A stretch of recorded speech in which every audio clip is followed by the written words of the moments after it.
की ओर से वो सब कुछ जारी किए गए हैं जो आपको जानना जरूरी है इस हत्याकांड को लेकर। आप ये कह सकते हैं कि इस हत्याकांड से रिलेटेड वो सब कुछ जो अभी तक सामने नहीं आया था वो आज आपको इस वीडियो में देखने और सुनने को मिलेगा, क्योंकि पुलिस ने जिस बाड़े में हत्याकांड को अंजाम दिया गया है उस बाड़े में 17 कमरे हैं और कमरा नंबर 11 में बैठकर इन्होंने भोजन किया। उस कमरे को सील कर दिया है पुलिस ने। इसके अलावा मारने के बाद ये तत्काल सेप्टिक टैंक में नहीं डाले थे।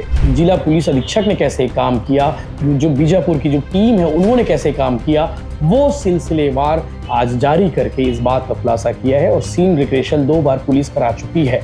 इस मामले में एक बड़ा खुलासा ये है, मुकेश चंद्राकर हत्याकांड में आज बड़ा खुलासा हुआ है। पुलिस की ओर से जांच के मिनट टू मिनट बिंदु जारी किए गए हैं और इस जांच में वो सब खुलासा हुआ है मुकेश चंद्राकर की हत्या से पहले मास्टरमाइंड सुरेश चंद्राकर ने क्या किया था, रितेश चंद्राकर ने क्या किया था, उसके भाई दिनेश चंद्राकर ने क्या कुछ किया था और वो महेंद्र रामटे के जो हत्या के वक्त वारदात को अंजाम दिया था, इन सब ने क्या किया था, यह आज बड़ा खुलासा हुआ है। पुलिस ने मिनट टू मिनट जारी किए हैं।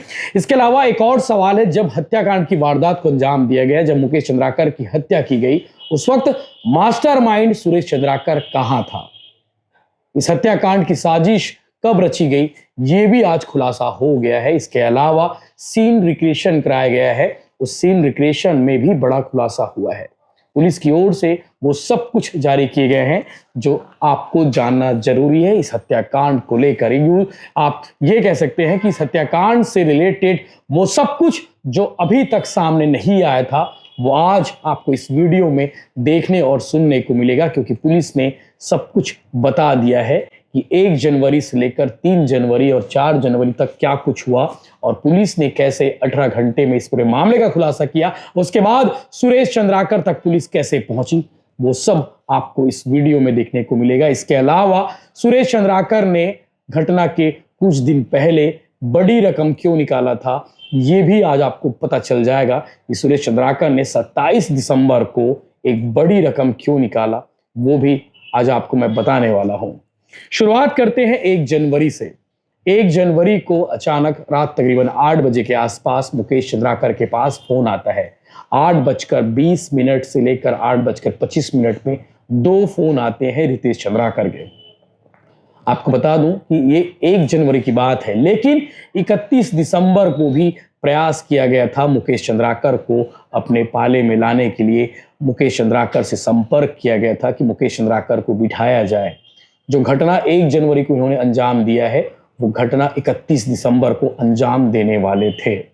मुकेश चंद्राकर से बात करने की कोशिश की गई थी इनके द्वारा, लेकिन मुकेश चंद्राकर उनके बीच जाने से मना कर दिए। लेकिन 1 जनवरी को वो 8:20 में आसपास फोन आता है, क्योंकि आखिरी 2 जो कॉल थे वो दोनों कॉल रितेश चंद्राकर के ही थे।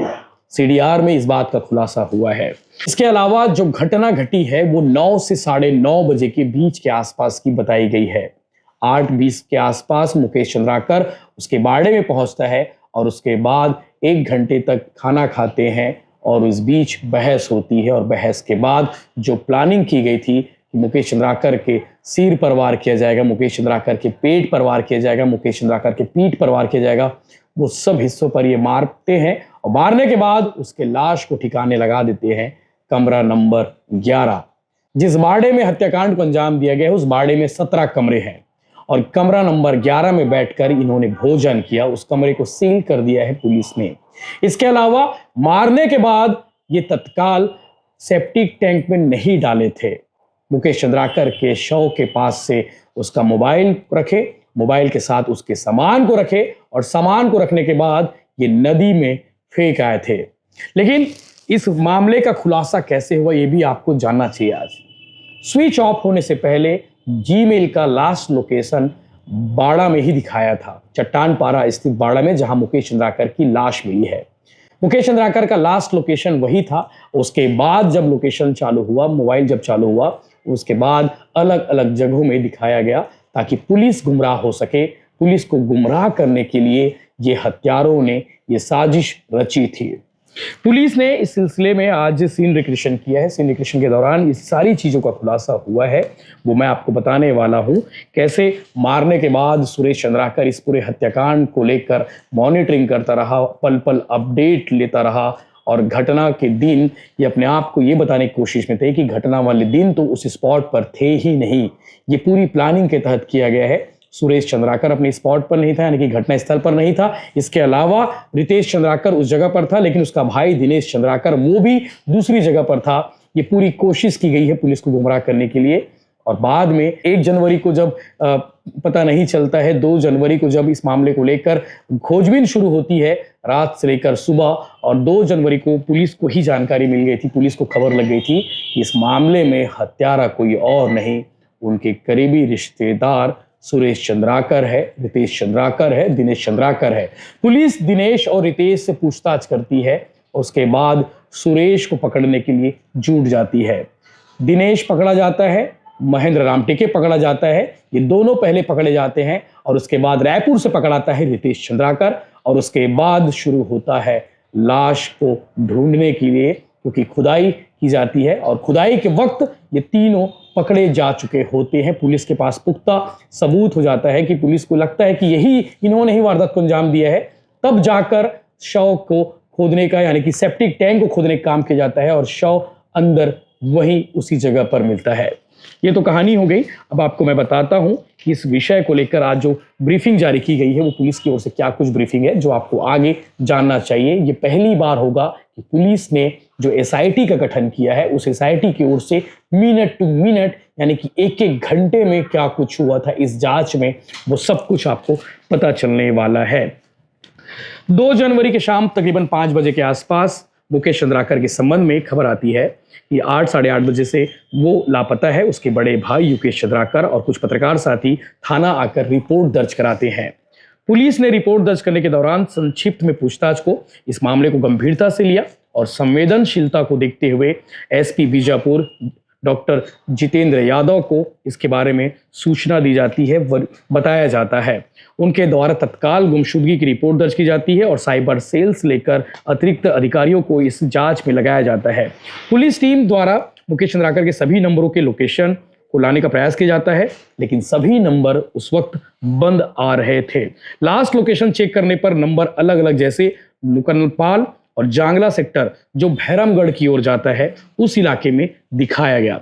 पुलिस द्वारा तत्काल पर्याप्त बल लेकर कुछ पत्रकार साथियों के साथ मिलकर लोकेशन की सर्चिंग की गई। लोकेशन में कुछ नहीं मिल पाया। उसके बाद युकेश चंद्राकर जो मुकेश का बड़ा भाई है वो जीमेल पर अपडेट हुए लास्ट लोकेशन के बारे में बताया जो चट्टान पारा में दिखा रहा था। पुलिस द्वारा तत्काल उस जगह पर पत्रकार साथियों के साथ उस बाड़े को एरिया को सर्च किया जाता है और उस बाड़े में कुल 17 लेबर कमरे बने हुए थे जिन पर ताला लगा हुआ था। ताला खुलवाकर चेक करने पर बाड़ा के जो ऑनर है, यानी कि जो मास्टरमाइंड है, सुरेश चंद्राकर को फोन करके बाड़े की चाबी के लाने के लिए कहा गया, जो उस वक्त अपने आप को सुरेश चंद्राकर ने भैरमगढ़ में होना बताया। पहले तो आनाकानी करने लगा कि साहब मैं तो बाहर हूं, मैं तो भैरमगढ़ में हूं, मैं कैसे आ सकता हूं, ये हमारे यहाँ से कुछ नहीं है। इसके बाद जब वो आया उसके समक्ष, उसके सामने बाड़े को खुलवाया गया, सभी कमरों की तलाशी ली गई और वहां कुछ नहीं मिला, क्योंकि सारा सामान वो बाड़े में बने कमरे से गायब कर चुके थे। कमरा नंबर 11 उस बाड़े का, उस बाड़े से भी कुछ सामान नहीं मिला, सब लीपा पोती हो चुकी थी। जो खून के छींटे थे उन खून के छींटों को भी साफ किया जा चुका था। उसके बाद वो कपड़ों को ये कहीं और फेंक कर आ चुके थे। फिर बाड़े में एक सेप्टिक टैंक नजर आया, नया फ्लोरिंग था। उसके बारे में जब पूछा गया सुरेश चंद्राकर से, तो सुरेश चंद्राकर ने कहा कि बाथरूम का रिनोवेशन का काम जारी है, वो रिनोवेशन करा रहे हैं बाथरूम का, और इसीलिए वो सेप्टिक टैंक के ऊपर नया फ्लोरिंग कराया हुआ है। सुरेश चंद्राकर से रितेश चंद्राकर के बारे में पूछा गया कि भाई तुम्हारा वो भाई कहाँ है। इसके अलावा मुकेश चंद्राकर के बारे में पूछा गया, तो उसने बताया कि 2 साल से बातचीत हमारी बंद है और इसलिए हमारे उसके बारे में मुझे कोई जानकारी नहीं है। रात में ही पुलिस की टीम रितेश चंद्राकर, जो इस मामले में संदेही था, अचानक से रितेश चंद्राकर गायब होता है। अचानक से घर में, यानी उस बाड़े में एक नया फ्लोरिंग दिखता है सेप्टिक टैंक के ऊपर। ये सब सवालों के घेरे में था। मुकेश चंद्राकर के सीडीआर के लिए साइबर टीम को लगाया गया और सीडीआर आने में कम से कम 3 से 4 घंटे का वक्त लगता है। रितेश के पता लगाने के लिए अलग अलग स्थानों पर टोल प्लाजा में सीसीटीवी कैमरे खंगाले गए, फुटेज दिखाए गए और रितेश को पकड़ना जरूरी था क्योंकि आखिरी कॉल जो था रितेश चंद्राकर का मुकेश के पास आया हुआ था। रितेश 2 जनवरी की सुबह तकरीबन 8 बजे के आसपास यानी कि 1 जनवरी को कांड को अंजाम दिया गया और सुबह 8 बजे वो बोंडा गांव टोल प्लाजा के पास आखिरी बार देखा गया और जिसका नंबर था CG040001। ये इस गाड़ी का दिखाया जो थार गाड़ी था जो आपने देखा भी होगा। अनुमान के आधार पर पुलिस को अनुमान था कि ये रायपुर एयरपोर्ट की ओर गया होगा और वो रास्ता जो है वो शाम को समय उस इलाके में जाता हुआ दिखा, उस गाड़ी में जाते हुए दिखा। एयरपोर्ट से उस समय की फ्लाइट आने जाने वालों की डिटेल खंगाली गई और उसके बाद जांच पर 2 जनवरी की सुबह रितेश द्वारा रायपुर से दिल्ली टिकट ऑनलाइन करना इस बात का खुलासा हुआ जब रायपुर एयरपोर्ट से पूछा गया कि रितेश चंद्राकर के नाम से कोई टिकट बुक हुई है क्या, तो पता चला कि 2 जनवरी को सुबह सुबह एक दिल्ली के लिए टिकट बुक हुई है। उसके बाद 2 जनवरी की सुबह टिकट बुक हो जाने पर पुलिस का संदेह और ज़्यादा गहरा जाता है। पुलिस को स्पष्ट हो जाता है कि कुछ तो गड़बड़ है। ये 2 जनवरी की कहानी है जो आपको बता रहा हूँ। सर्च ऑपरेशन चलाया जाता है और 2 जनवरी से लेकर 3 जनवरी की रात पहुँच जाती है, यानी कि 2 जनवरी की शाम हो गई और 2 जनवरी की शाम तक जो है सभी जो बाकी जो आरोपी थे रितेश चंद्राकर को छोड़कर दिनेश चंद्राकर, इसके अलावा महेंद्र आमटे के दोनों पकड़े जा चुके थे। कैसे पकड़े गए वो भी मैं आपको इस वीडियो में बताने वाला हूं। रात के समय जो है इसके पुलिस की टीम रात में ही मुकेश चंद्राकर के घर गई और मुकेश चंद्राकर के घर जाने के बाद ये पता किया गया कि मुकेश चंद्राकर कौन सा कपड़ा पहन कर गया था, क्या डिटेल था, कुछ जरूरी जो डिटेल होती है वो खंगाली गई। और उसके बाद जो है 2 जनवरी से लेकर 3 जनवरी की दरमियानी रात तक भी पूरी मामले की जांच जारी रही। एसपी बीजापुर रात में कैंप से लौटे, चूंकि नया कैंप बना है बीजापुर में, उस कैंप से लौटने के बाद खुद भी जांच में जुटे पुलिस की टीम के साथ, पत्रकारों के साथ, चूंकि स्थानीय पत्रकार मुकेश चंद्राकर की खोजबीन में पुलिस के साथ लगे हुए थे और इस पूरे मामले की जांच, इस मामले की मॉनिटरिंग खुद एसपी कर रहे थे। 3 तारीख और 4 जनवरी की जो रात थी, गुमशुदा मुकेश और संदेही जो रितेश, इनके बीच जो है आखिरी कॉल डिटेल पता किया गया, यानी कि कॉल डिटेल आ चुका था, सीडीआर आ चुका था, जिसमें यह पता चला रितेश ने आखिरी बार मुकेश चंद्राकर को कॉल किया था और कई सीडीआर एनालिसिस किए गए और अभी भी इस मामले की जांच जारी है कि मुकेश से कौन कौन व्यक्ति ने बात की थी, किस विषय में बात की थी, सब कुछ जारी है। और पुलिस इस निष्कर्ष पर पहुंची थी कि रितेश का मुकेश की गुमशुदगी के बाद से कोई ना कोई तो संबंध है, क्योंकि अचानक से वो लापता हुआ है, अचानक से दिल्ली की टिकट उसने क्यों कराई है। ये पुलिस इस बात की जांच में जुटती है और ये भी पता करती है कि इस मामले में कौन कौन संलिप्त है। ये सबसे बड़ा सवाल होता है। पुलिस को तकनीकी और व्यक्तियों से कई सूचना के आधार पर जो है 1 जनवरी से लेकर 2 जनवरी की रात रितेश चंद्राकर का भाई दिनेश चंद्राकर के भी रहने की जानकारी मिली। पुलिस को यह भी खबर मिली कि उस रात को रितेश के साथ दिनेश चंद्राकर भी था जो उसका भाई है। और पता लगाने के बाद पुलिस की टीम जुट गई और दिनेश चंद्राकर को खोज कर लाना ये भी पुलिस के लिए चैलेंजिंग था। पुलिस ने फोन किया, दिनेश चंद्राकर का फोन बंद आता है जैसे बाकियों का फोन बंद आना शुरू हुआ। 3 जनवरी को सुबह जो है दिनेश चंद्राकर के बारे में पता चला कि जिला अस्पताल बीजापुर में वो इलाज करा रहा है दिनेश चंद्राकर, और उसे ढूंढना शुरू किया गया। इस दौरान रितेश के बारे में पता लगाने के लिए एक टीम रायपुर पहले ही रवाना हो चुकी थी। दोपहर तकरीबन 12 बजे के आसपास 3 जनवरी की दिनेश चंद्राकर जिला अस्पताल में एडमिट हुआ मिला और उसके इलाज चल रहा था। डॉक्टरों से अनुमति ली गई कि हमें उसे पूछताछ करनी है और उसके बाद पूछताछ शुरू हुई। दिनेश ने पहले तो कुछ जानकारी नहीं हुई कि बात बताई, मुझे जानकारी नहीं साहब, उसके बारे में मुझे कुछ नहीं मालूम, मैं तो अस्पताल में भर्ती हूँ। इस तरह से वो घुमाने लगा। लगभग 3 घंटे तक पुलिस उससे पूछती रही कि तुम क्या जानते हो, 1 जनवरी को तुम चट्टान पारा क्यों गए थे, बाड़े में क्यों गए थे। जब 3 घंटे तक सख्ती से पुलिस ने पूछताछ की तब उसने ये बात कबूल किया 1 जनवरी को क्या हुआ था। उसने बताया कि उसका भाई रितेश और महेंद्र आमटे के मुकेश की राड से मारकर हत्या कर दिए हैं। सबसे पहले ये बात बताने वाला कोई शख्स था, वो था दिनेश चंद्राकर। दिनेश चंद्राकर ने ये पहली बात बताया कि मुकेश चंद्राकर की हत्या कर दी गई है। ये 3 बजे के आसपास की बात होगी जब पुलिस उससे पूछताछ कर रही थी। उसके बाद दिनेश ने घटना में प्रयुक्त रॉड और कपड़े वगैरह ठिकाने लगाने के संबंध में पूरी जानकारी दी और ये भी बताया कि टंकी में शव को डालकर फ्लोरिंग करने में उसने मदद की है। लेकिन बाकी जानकारी उसे नहीं है कि रात में क्या हुआ था, उसके बीच क्या बात हुई। इस बात को लेकर उसने कहा कि मुझे संबंध नहीं मालूम, बस मुझे ये कहा गया फ्लोरिंग करना है उस लाश को ठिकाने लगाने में मदद करनी है। और उसके बाद पुलिस ने महेंद्र राम टेके के बारे में पता किया, महेंद्र राम टेके कहाँ है, और जिसकी जानकारी पुलिस को मिल चुकी थी। और पुलिस दिनेश चंद्राकर के बाद दूसरे नंबर पे जो शख्स था, जो आरोपी था, वो महेंद्र राम टेके को पकड़ कर लाती है और वो नए बस स्टैंड के पास वो मिला, पुलिस हिरासत में लेती है और पूछताछ में उसने भी अपना जुर्म कबूल किया कि 1 जनवरी की रात को क्या कुछ हुआ था। आगे आप सुनिएगा, आगे दोनों ने क्या कुछ बताया, ये भी ये जानना चाहिए, क्योंकि ये कहानी जो है, ये बातें जो है, अभी तक स्पष्ट रूप से पुलिस के ऑन रिकॉर्ड से सामने नहीं आया था। पूरे मामले की जांच अब तक जो हो चुकी थी 3 जनवरी तक, वो वरिष्ठ अधिकारी को जानकारी दी गई और आगे की कार्रवाई के लिए ये बताया गया कि जो सेप्टिक टैंक है, उस सेप्टिक टैंक के अंदर में मुकेश चंद्राकर को ठिकाने लगाया गया है।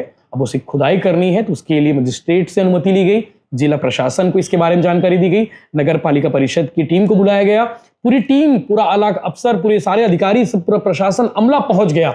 और उसके बाद शाम तकरीबन 5 बजे के आसपास 3 जनवरी को शाम 5 बजे के आसपास सेप्टिक टैंक का ढक्कन खोला गया। वो ढक्कन जिसे 2 जनवरी की सुबह ढलाई करके ढका गया था, उसे खोला गया, टार्च मारकर देखा गया तो पता चला कि अंदर एक शव उफनते हुए नजर आ रही है। भीड़ इकट्ठा हो चुकी थी घटनास्थल पर, लोग इकट्ठा हो चुके थे, वो जानने को आतुर थे कि आखिर मुकेश के साथ क्या हुआ है, किन लोगों ने क्या किया है, कुछ तो अनहोनी हुई है, ये जानने के लिए भीड़ इकट्ठा हो चुकी थी। पहचान कराया गया, पहचान कराने पर यह पता चला कि वो लाश मुकेश चंद्राकर की थी। क्योंकि पुलिस के कुछ पंचनामा की जो प्रक्रिया होती है, जो कार्रवाई होती है, वो की गई और उसके बाद बॉडी को मर्चूरी के लिए रवाना किया गया। उसके बाद इस घटना में शामिल 2 आरोपी दिनेश चंद्राकर और महेंद्र राम टेके, जो सबसे पहले दिनेश चंद्राकर पकड़ाया, उसके बाद महेंद्र राम टेके पकड़ाया, और जो तीसरा जो शख्स था इस मामले में रितेश चंद्राकर, और चौथा जो शख्स था सुरेश चंद्राकर, दोनों अभी लापता थे। रितेश चंद्राकर की खोजबीन के लिए टीम रवाना पहले से हो चुकी थी रायपुर के लिए, और पूछताछ में सामने आया कि मुकेश चंद्राकर इनका रिश्तेदार था और एनडीटीवी का पत्रकार था। इनके ठेका कार्य के विरुद्ध लगातार वो न्यूज लगा रहा था, जिससे इनके ठेका कार्य की जांच शुरू हो गई थी। आपको मालूम होगा कि 24-25 दिसंबर को मुकेश चंद्राकर ने एनडीटीवी में स्टोरी दिखाई थी, पत्रकार नीलेश त्रिपाठी के सहयोग से दोनों ने मिलकर ये स्टोरी कवर की थी। और उसके बाद इस मामले की जांच के लिए पीडब्ल्यूडी मंत्री, नगरीय प्रशासन मंत्री और छत्तीसगढ़ के डिप्टी सीएम अरुण साव ने इस पूरे मामले की जांच के लिए आदेश दिए थे। और इसी बात से ये पूरी टीम, यानी कि आप कह सकते हैं कि सुरेश चंद्राकर, रितेश चंद्राकर, सभी झल्लाए हुए थे। 25-26 तारीख को इस मामले की जांच के लिए कमेटी बैठी और 27 दिसंबर को सुरेश चंद्राकर ने एक मोटी रकम बैंक से निकाला था। वो बैंक से मोटी रकम क्यों निकाला था आपको बताऊंगा, उसके आगे कहानी क्या था। इस बात से नाराज होकर जो है सुरेश चंद्राकर ने पूरी प्लानिंग की और हत्या की साजिश रची। 1 जनवरी को रितेश चंद्राकर और महेंद्र राम टेके, जो सुपरवाइजर था, उन्होंने मिलकर बाड़े के कमरा नंबर 11 में ताला खुलवाया और वहां पर खाना खाए। दिनेश चंद्राकर घटना के बाद रात में ही आकर साक्ष्य छुपाने में, जो जितने भी गवाह थे, जितने भी जो चीजें थी, जो साक्ष्य थे, जो सबूत थे, उन सब चीजों को छुपाने में बड़ी भूमिका निभाई और फरार करने में सुरेश चंद्राकर की जो पहले जो प्लानिंग थी उसे उसने पूरा किया। सुरेश चंद्राकर खुद को घटना से बाहर रखने की योजना बना रखा था। पुलिस को यह दिखाना था उसको कि मैं तो इस घटना में शामिल ही नहीं हूं, और इसीलिए वो उस घटना स्थल पर नहीं था। ऐसा जो चीजें सामने आई हैं, और पुलिस ने इस मामले में बिना देरी के मर्ग कायम किया, अपराध पंजीबद्ध किया, जिसकी जांच पुलिस ने तीनों आरोपी दिनेश चंद्राकर, महेंद्र राम टेके को बीजापुर से और रितेश चंद्राकर को रायपुर एयरपोर्ट से हिरासत में लेकर पूछताछ की। और घटना में प्रयुक्त वाहन, जो गाड़ी थी, मतलब इस मामले में मिक्सर मशीन, वो फ्लोरिंग करने के लिए जिस मशीन का उपयोग किया गया उसे जब्त किया गया, और भागने में लाए गए वो जो वाहन और घटना में प्रयुक्त जो रॉड थे, उन सभी चीजों को बरामद किया। घटना में लोहे की रॉड और घटना संबंधित अन्य जो भौतिक साक्ष्य थे, उसे जो है इन्होंने जो एक नदी है, वो नदी का नाम मैं आपको बताता हूँ, नेलसनार नदी है बीजापुर में, उस नदी में इन्होंने झाड़ियों में, जंगल की झाड़ियों में छिपा दिया था। आरोपी रितेश चंद्राकर, महेंद्र राम टेके, दिनेश चंद्राकर, तीनों साजिश के तहत जो है मुकेश चंद्राकर के पास से 2 मोबाइल को तुमनार नदी में चालू हालत में रख दिया, ताकि पुलिस को ये लगे कि उसका लोकेशन तुमनार नदी में मिल रहा है। और पुलिस को यही लग रहा था, क्योंकि मुकेश चंद्राकर का जो 2 मोबाइल था उसे चालू हालत में रख कर दिए और आखिरी लोकेशन तुमनार नदी की ओर ही दिखाई दे, ताकि पुलिस को ये लगे इसके बाद यहाँ जाकर पत्थरों से मोबाइल को, फोन को जो है चकनाचूर कर नदी में फेंक दिए, जिसकी खोजबीन पुलिस आज भी कर रही है। वो दोनों मोबाइल को ढूंढने की कोशिश पुलिस कर रही है, क्योंकि इन्होंने चालू हालत में उस मोबाइल को वहां पे रखा। रखने के बाद उसको चकनाचूर किया। चकनाचूर करने के बाद तुन्नार नदी में इन्होंने उस दोनों मोबाइल को फेंक दिया। तीनों आरोपियों को पुलिस ने गिरफ्तार तो कर। 3 जनवरी को सुबह सुरेश चंद्राकर का पता करने के लिए जो है पुलिस की टीम एक्टिव होती है और बीजापुर से इनोवा वाहन से कहीं बाहर चले गया है, जिसकी गिरफ्तारी के लिए अलग से टीम बनाई गई। 3 जनवरी को ही सुरेश चंद्राकर की खोजबीन लग जाती है और उसकी जांच के लिए, उसकी खोजबीन के लिए अलग अलग टीम बनाई गई। चारों टीम ने 48 घंटे तक लगातार बाहर सर्च ऑपरेशन चलाया और इस मामले में तेलंगाना पुलिस और उड़ीसा की पुलिस ने भी बहुत मदद की और 5 जनवरी की देर रात सुरेश चंद्राकर को हैदराबाद से हिरासत में लेने में सफलता पाई और 6 जनवरी को पुलिस ने गिरफ्तार करके कोर्ट में पेश किया।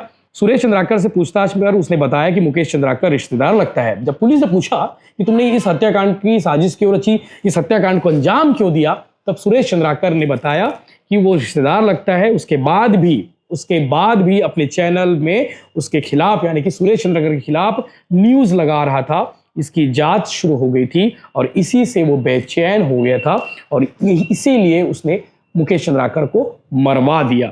एसआईटी टीम द्वारा सभी गिरफ्तार चारों आरोपियों को अलग अलग रखकर लगातार 2 रात उनके मोबाइल खंगालकर सीडिया खंगाल पर इंट्रोगेशन किया। बहुत से महत्वपूर्ण इस घटना से जुड़े तथ्य खुलासे हुए हैं और उसकी अलग से जांच की जा रही है।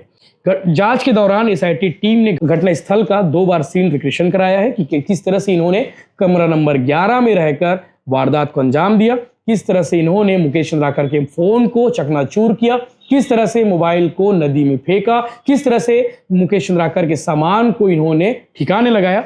वो सब कुछ 2 दिनों तक चलता रहा। पूरी जांच के दौरान पुलिस ने 50 से ज्यादा लोगों से पूछताछ की है और पुलिस को कई जरूरी अभी साक्ष्य मिले हैं। उनका विधिवत संग्रहण यानी कि फेस डायरी पर जो है किया जा रहा है। आरोपियों के मोबाइल नंबर से बहुत डाटा डिलीट मिले हैं और जिसका लैब परीक्षण के लिए कराया जा रहा है। बहुत सारे डेटा इन्होंने डिलीट कर रखे थे, आपस में बातचीत के डेटा, व्हाट्सएप कॉलिंग, व्हाट्सएप पे जो चैट थे, वो सब इन्होंने डिलीट कर रखे थे। इसके अलावा सुरेश चंद्राकर और उससे जुड़े संबंधियों से जो संपत्ति की जो जानकारी है वो भी ली जा रही है और बैंकों से जो जानकारी प्राप्त की गई है, सुरेश चंद्राकर ने अपने बैंक खाते से 27 दिसंबर अर्थात घटना के 4 दिन पहले इसने एक बड़ी रकम को निकाला था, जिसके संदर्भ में एसआईटी द्वारा अलग से जांच की जा रही है।